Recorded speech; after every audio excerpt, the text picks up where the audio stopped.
Sorry. Yeah, no, I shouldn't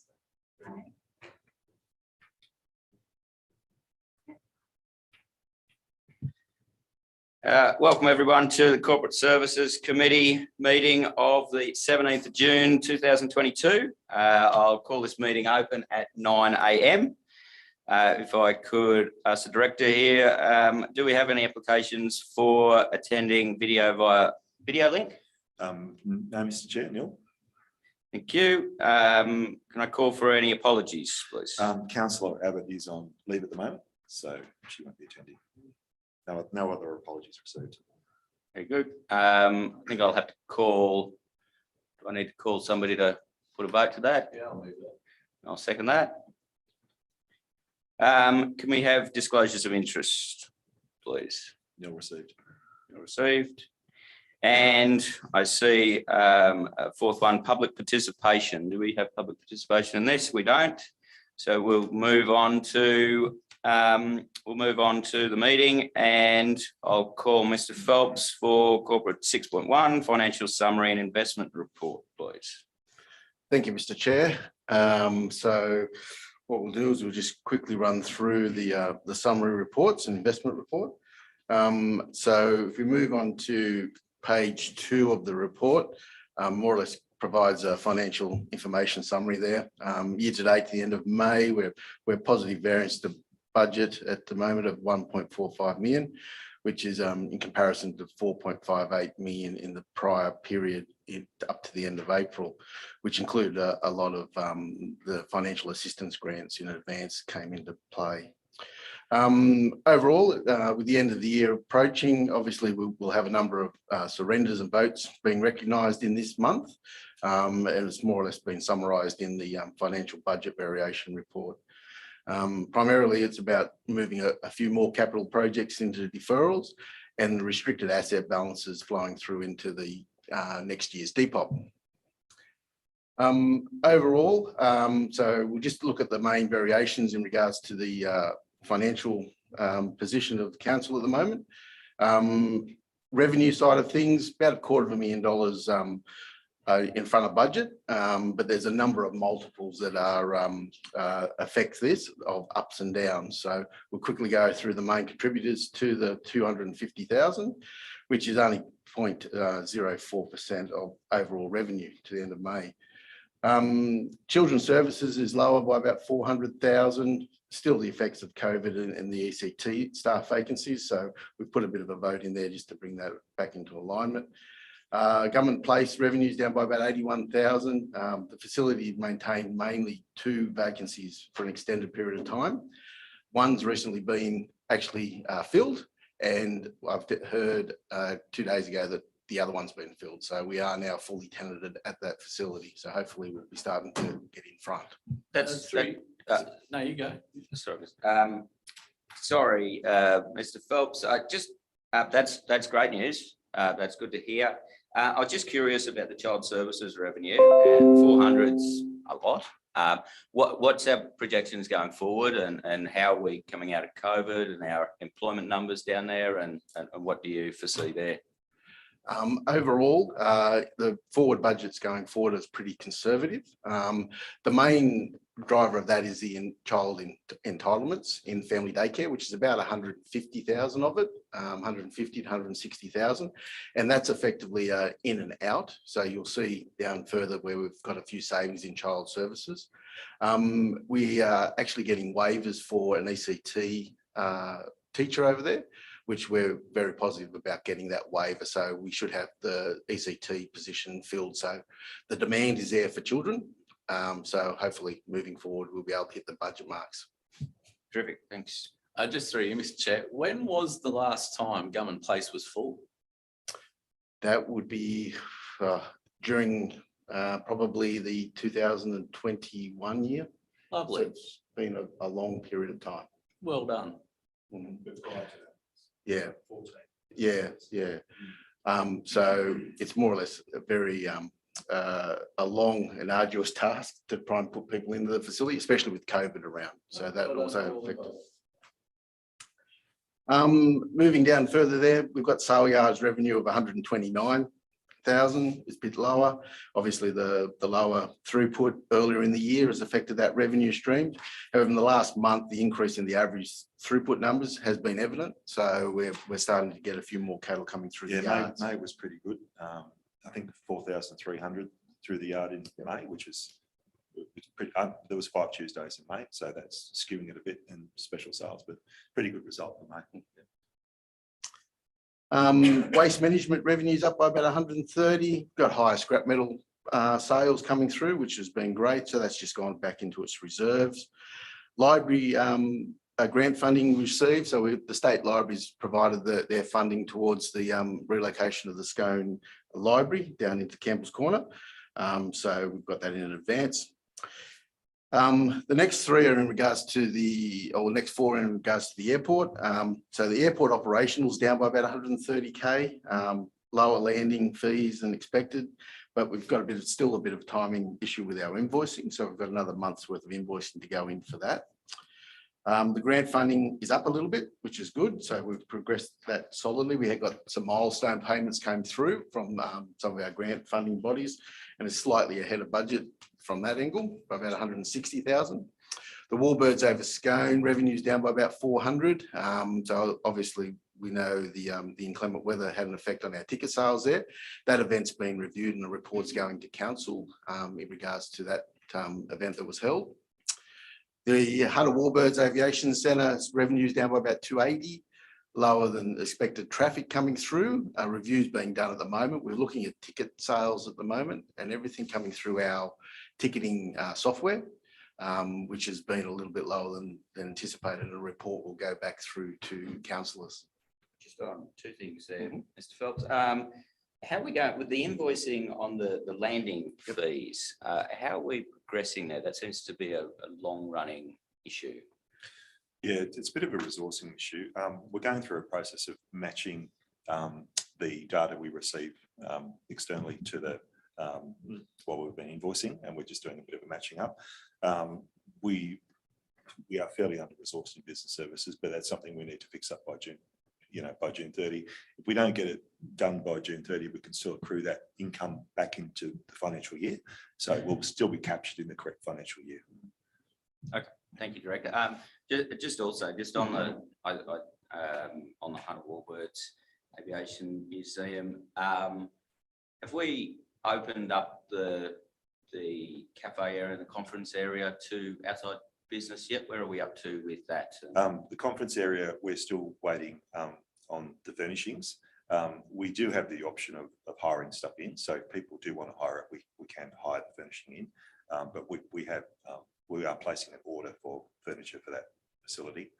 What was the other question? Oh, the cafe facility and all of that. No, we went through expression of interest. We weren't able to attract anyone, so we're going to manage the cafe with our own staff. Okay. Yep. Mr. Chair, just a question. The Warbirds Attraction Centre. Can I put in there that we work hard on more signage? I think there was 33 Winnebagos and caravans at Yundi yesterday. I asked that someone, I believe a staff member, has taken a heap of flyers out there. Wouldn't it be great to see those 30 caravans and Winnebagos all come in and visit our attraction centre? There's not enough signage. We need it badly. And talking about signage, same with the RV park. I followed caravans coming in here yesterday. We need the signage, and the signage is not that dear. Yeah.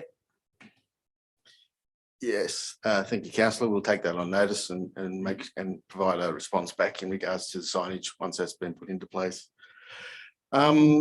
Moving through to the regional roads revenue, it's higher than budget there by about 800K. We've got our first milestone payment for Main Road 358 from the Heavy Vehicle Productivity Fund, number 7, and also a balance of our repair funding during the month, which is quite good. So it was in advance of where we anticipated it to come in. Overall, our non-operating revenue and expenditure still down by 670,000. Our internal fleet hire charges has remained around that $500,000 lower than anticipated in our budget. Utilisations haven't increased over the April-May period, so we've had to back that out in a vote coming through. So obviously we need to address the utilisation of our fleet moving into the current year happening at the moment. We've used a lot of contractors towards the back end of this year to actually deliver a lot of our major capital infrastructure. So that has had an effect on that. Our quarry revenue is down by about 116,000.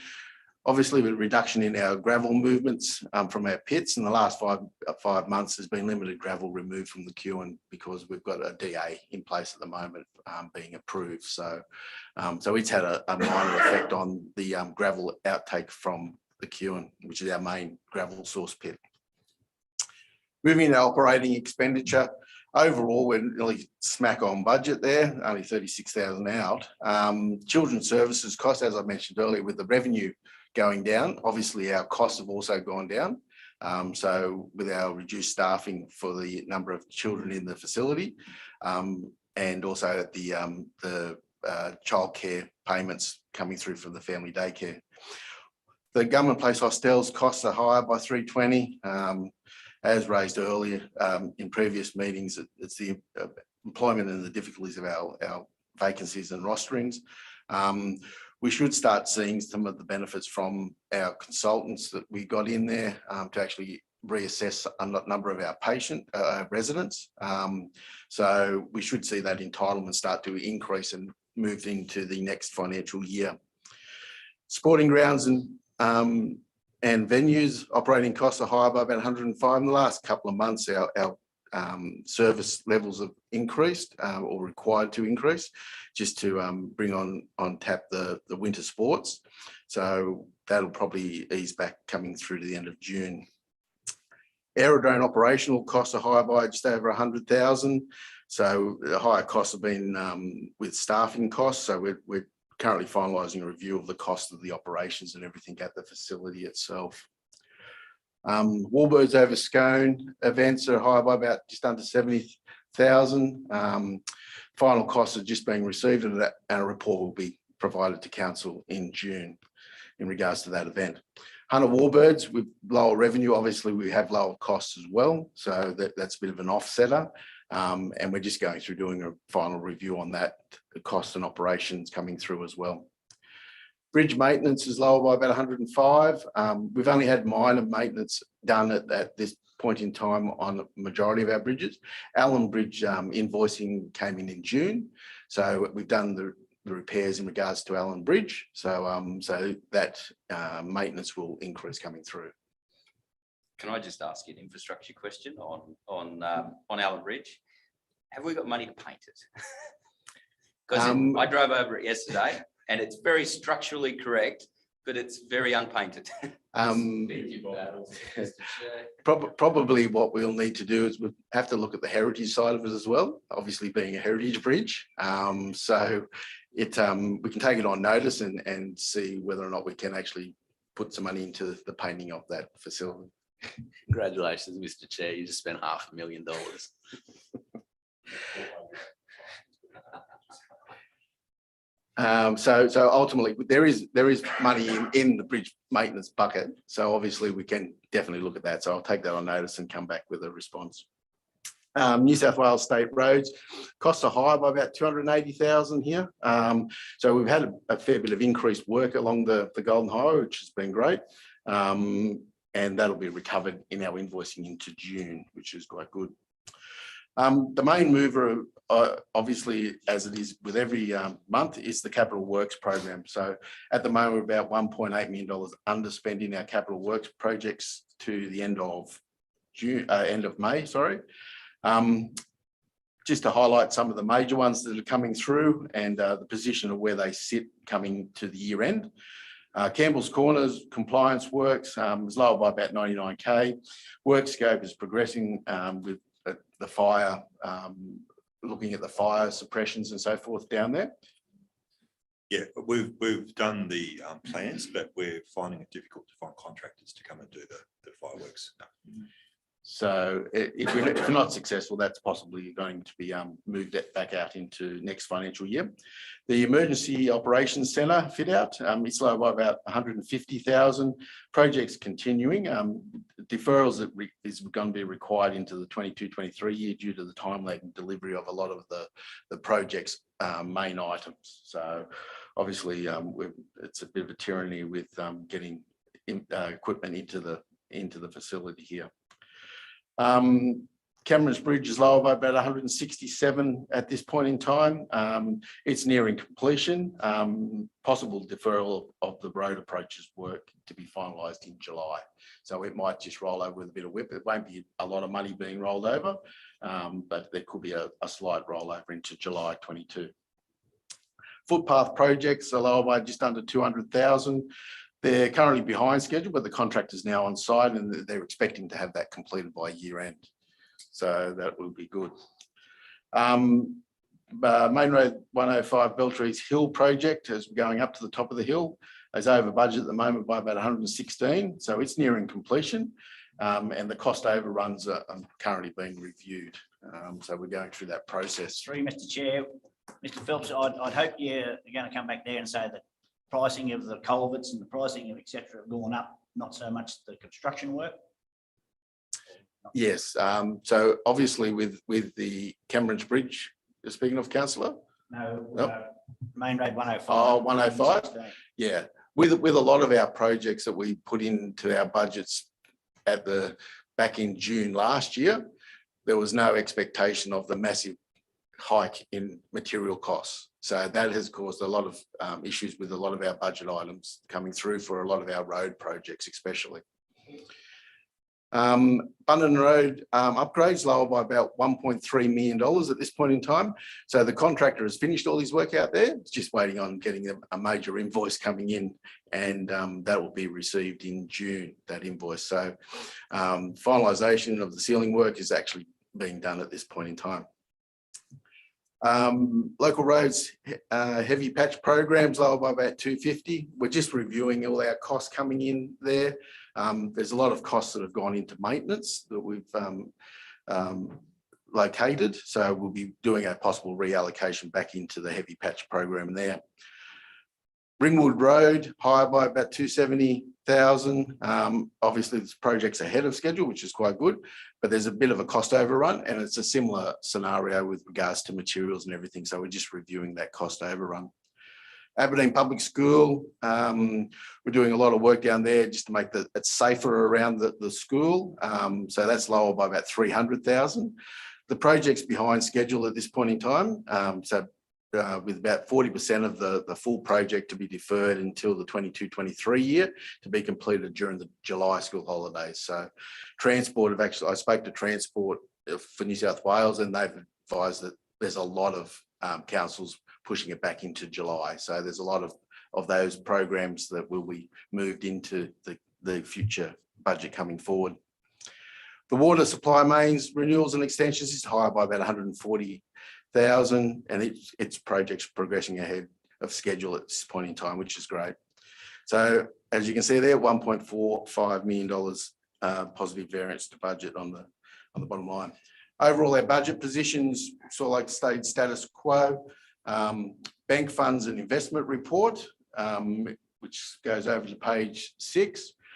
To the end of May, we had $36.28 million in total funds available, of which 35.45 was sitting in our investments and cash management accounts.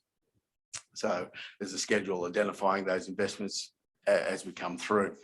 The capital works program, with a lot of our votes that we've had to push through again in this month, it means that the capital works program has come down just below the $30 million now, which is down about 55% on the budget that we actually adopted in the beginning of the year of $65 million. Based on the year-to-date expenditure of just under 25 million to the end of May, about 84% of the total revised budget coming through. We'll move then through to just our summary pages, which is more or less the attachments to what we've just been speaking about in regards to the financial summary. So it's more or less our summary of each of the service areas coming through, the fund themselves, which is on page 8, and then the service areas on page 9 through to page 11. And in there, it's got all the requested votes. And as you can see, there's a plethora of votes coming through in there, which if you go down to pages 12 through to 16 is a list of all those votes that come through. So overall, as we haven't moved the budget, they all net out to 0 coming through. So I'll just let you have a bit of a look down through those if you haven't already.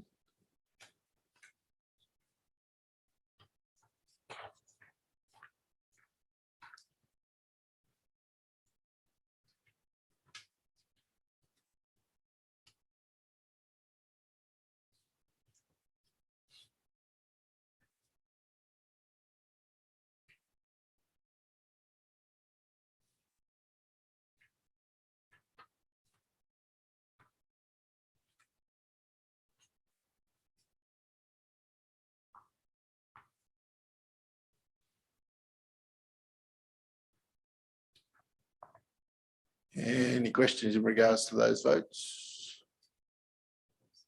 Yep. Okay, rightio. So we'll just continue moving through the report. On page 17, more or less our bank rec and our graph of where our bank and investment funds are sitting. As you can see, there's been an uplift in the 22 to May 22.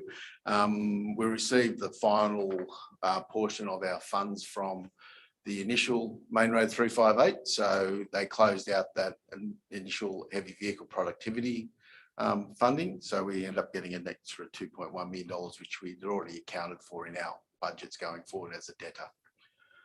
So that was a good win. So that initial project's been closed off, and we move into the new rectification works that needs to be happening now. Moving on to our investments held on page 18. Here we've got just a list of our investments and when those investments are due coming through.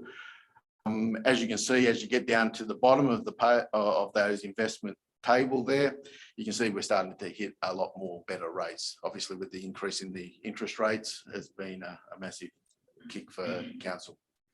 I see we've got a few coming to maturity now. Mr. Phelps, what are we expecting to be looking at to reinvest that at interest-wise? We'll probably be looking at around about anywhere from 2.5 through to 3.5, depending on what the demand on the money is at the moment from the investing houses. As you get longer term, obviously, you'll get a better rate of return. So we'll look at that scenario as well and look at our cash flows and coming through and seeing whether we can get the best return as we can. Then final part of the report is more or less the overall summary of our capital works expenditure. So it just gives you more or less a summary look at where our capital works has ended up, and also the votes that we're requesting for this month. As you can see, it's just under $2 million of capital works that we're writing back out of the system to bring it down just below that $30 million mark.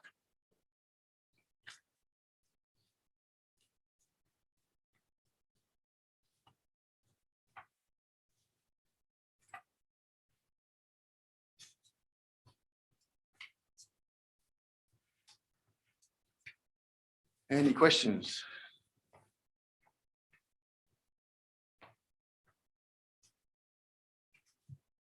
I'm just on page 19. Mm-hmm. Yeah, no, page 20, sorry. Yep. Just because I like looking after my hard-working peoples, I see upgrades to depot yards.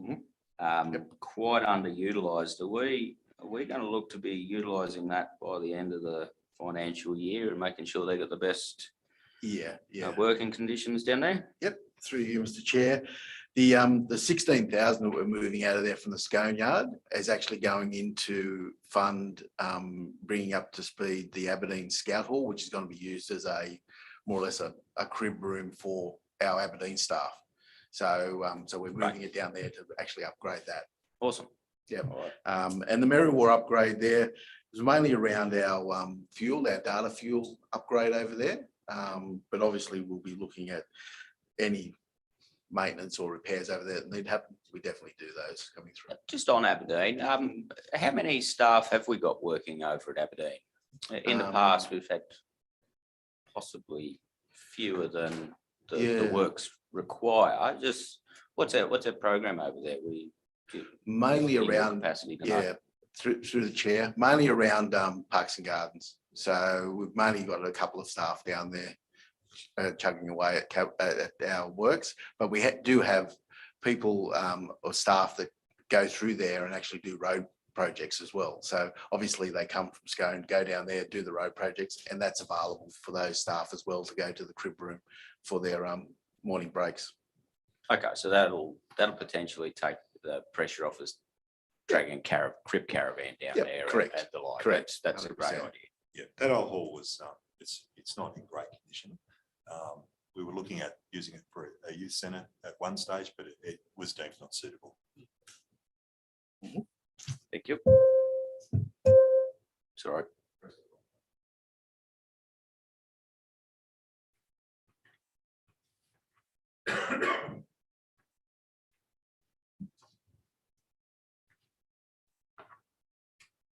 Any further questions? No further questions on 6.1? Not at all. I'll move that. Move it to adopt. We have proposed budget variations. So moved. I'll second that. All right, let's move on.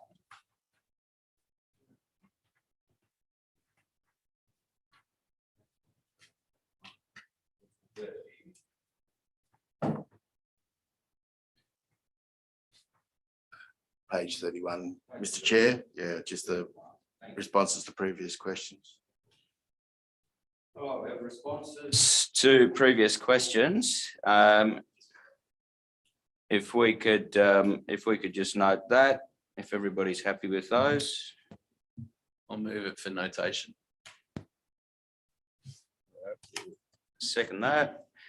And on 6.3, we have the Scone Airport project update with the report and note and the information. I believe Chris is here. Have you got anything to add to that there, Chris? Thank you, Mr. Chair.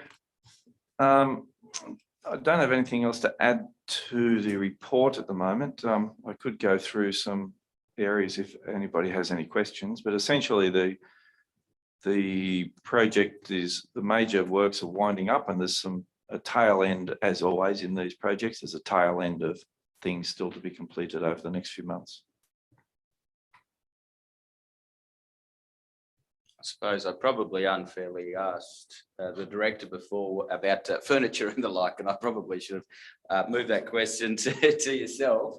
What, from your viewpoint there, what's happening in that space, and what's our timeline, do you think, on getting all of that side of the facility up and running, and when are we likely to see customers in that area, in your view?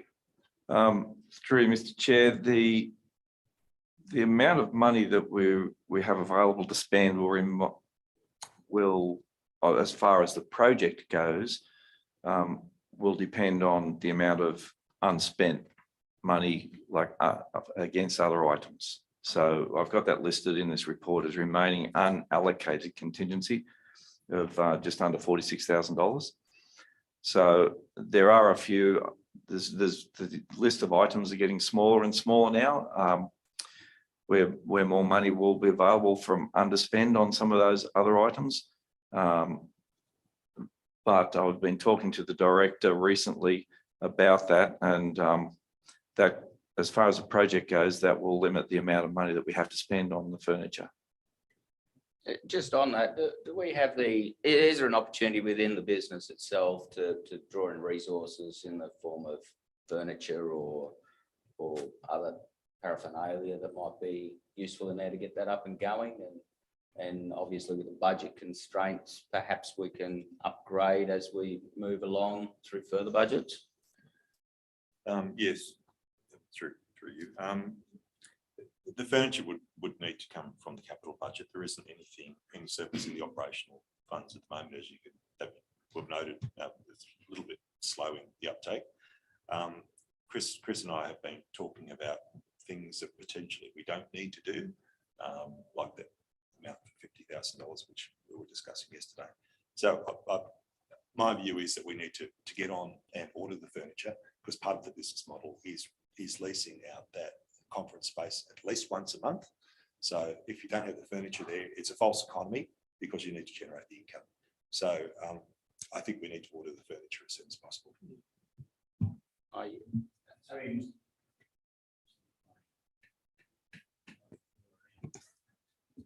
Yes, sorry, Mr. Chair. I certainly agree, Christian. I know a few people are just hanging out to want to have functions there. And I think we want to have our own opening sooner than later. We're certainly not going to make any revenue at all when no one's using it. So I'd back you all the way to try and find that funds there somewhere to continue on with it. We will be ordering. Thank you. Through you, Mr. Chair. With the function centre itself, have we brought in, I can only think of one, and I'd prefer not to say their name in this forum, but an event planner? Have we brought in, you know, private companies do this stuff? Have we actually shown them what we've got to say, hey guys, you can come and do this here? No, we haven't done that yet. Well, I think that's got to be a priority now, regardless of furniture, because most of those companies have their own, because we're competing with the race course, the RSL, the bowling club. People know that those things are open to them, but they don't know that this is open to them. So I think we need to get that out there. I personally don't think we should be running functions ourselves. It's not our job. It's not our core business. I think we should be sending it out to, you know, let the event storeroom run whatever they want there. Let them do that sort of thing. And, you know, like they say, if you build it, they will come. I think we need to advertise it down the valley, up over the hill, let everyone know that it's there. Yeah, LG New South Wales has put out expression of interest for conferencing facilities, and we're actually talking to them at the moment, letting them know what's available. So if they've got any training or local government conferences, we want to put our hand up and get that business. So we have been doing some activity, but not a lot. Yeah, I just like to cast it out a bit wider. Yeah, I'll concur with the other two councillors. I think it's a really exciting space up there. I think that we've got a lot of opportunity. I think it's, you know, people like to come to novelty type events. We've got a state-of-the-art facility there with great attraction in those wonderful aeroplanes that are there. I think we just need to get that word out, and whether we going forward discuss that with communications further and work that management plan. But I think it's a great opportunity for us and whatnot going forward. First job is to get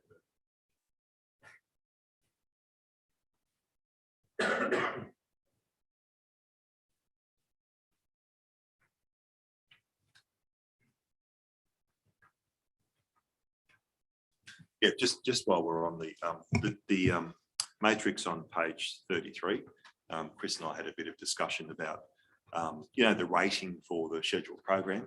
It's pretty much done. There's only a few things that are behind, so we could probably reduce that from red down to amber for the next time. It's probably not at a red level in terms of the program, because basically just about everything's done except the fencing and just a few you know, touch up type work. Apart from the gardens and the furniture. Yeah, just all those ancillary things at the end. So I had to put the kit. I had to put the boot in. I just that's good.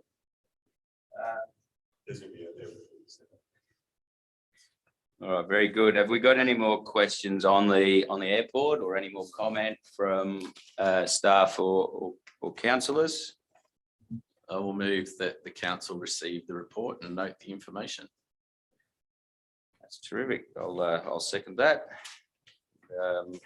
And we can move on to item 6.4, which is a White Park Management and Development Committee. The recommendation is that the council adopt the minutes of the White Park Management and Development Committee meeting that was held on the 26th of May 22. I might pass over to Director Christian here if he's got any Thoughts on that before we go any further? Yeah, I was actually not at this meeting. There's just one procedural thing we need to tidy up. They actually elected a deputy chair, and the charter doesn't allow for a deputy chair.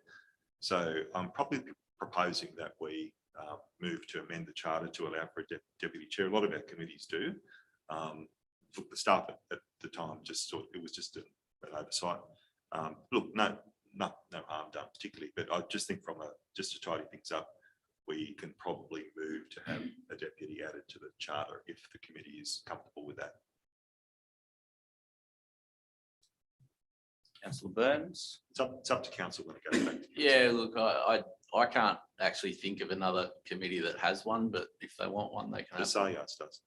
Oh, does it? There you go. The sale yards has one because the mayor's the chair. So they need one. But the mayor's not the chair of White Park. But anyway, if they It's want one, they can have one. completely up to council. I don't see, I see it as an opportunity for somebody to step in and it be organised. Yeah. I have no problem with that. On the action sheet there, signage should be down for White Park location, that's another. Back up to my, Yep. we need signage. Yep. People coming in with trucks and caravans to go to White Park, they haven't got room or time to be lost around the town. Just any sort of signage. Calculated with their airport and our caravan. There's a number of facilities that need signage. So yeah, we've actually started a little marketing committee. We've met recently. So we're going to look at all that sort of stuff. There was an audit, sorry, through you, Mr. Chair, there was an audit done of signage. It's not that there's a lack of signage. There's too much signage. The content's ridiculous. It is just overwhelming. Go down to Liverpool Street, the corner of Liverpool and Kelly. Now, if you're sitting at the lights and you're trying to find White Park, you're not going to find it because by the time you go from there to there, the lights have changed 3 times. So there has been an audit done, but because Kelly Street hasn't been what's started now, but you know, that is, we have to have effective signage. I don't think it's more signage. I think we need to have effective signage in certain places, strategic, not just whack a sign up for the good of. All the schools have signs. If you don't know where you're going to school, I think you need, you know, like there's no need for the schools to have signage. I agree, Mr. Chair, I agree, Councillor Burns, but as I said, the caravanners that I followed in yesterday, when you get to the traffic lights and head left, there's some signs down there that says dump point, but you follow that caravan right into the Bill Rose complex and ask them, how'd you find the signage? Most of them say, no good. So it's only really a little sign like that additional with a caravan and a trailer, which we've half done. We just haven't quite got it right. And yeah, certainly going out towards the Hunter Warbirds, there's a lot we can do. Yeah.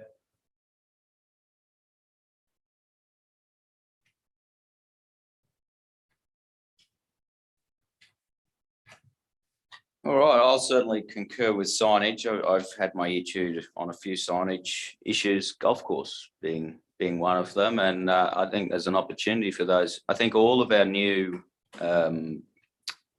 tourist ventures are definitely suffering from signage, and no doubt that'll come in with the revitalisation plan a little bit too. I was stopped at Liverpool Street the other day, and I discovered for the first time in 15 years that I'm not allowed to ride my skateboard on the because I actually got to the bottom. I think I retired my skateboard some time ago, but yeah, certainly I think they're really valid points, the signage all the way across, and I'd be really happy to see that worked on. Yeah, there's some signage with local orders that the date's expired, and so there's tidy up there. Good. We got any more? Yeah, I just have another one there. The action sheet, and this is obviously for the committee, but the action sheet, it's got a completion due by column, but it doesn't actually have, it's not populated. You know, if you're going to expect something to be done. You can't leave it open-ended. Yeah, through you, Mr. Chair, we'll get that updated for the next White Park Committee.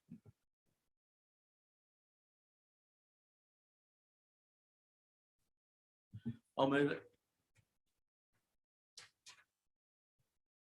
Councillor Burns, I'll second that. And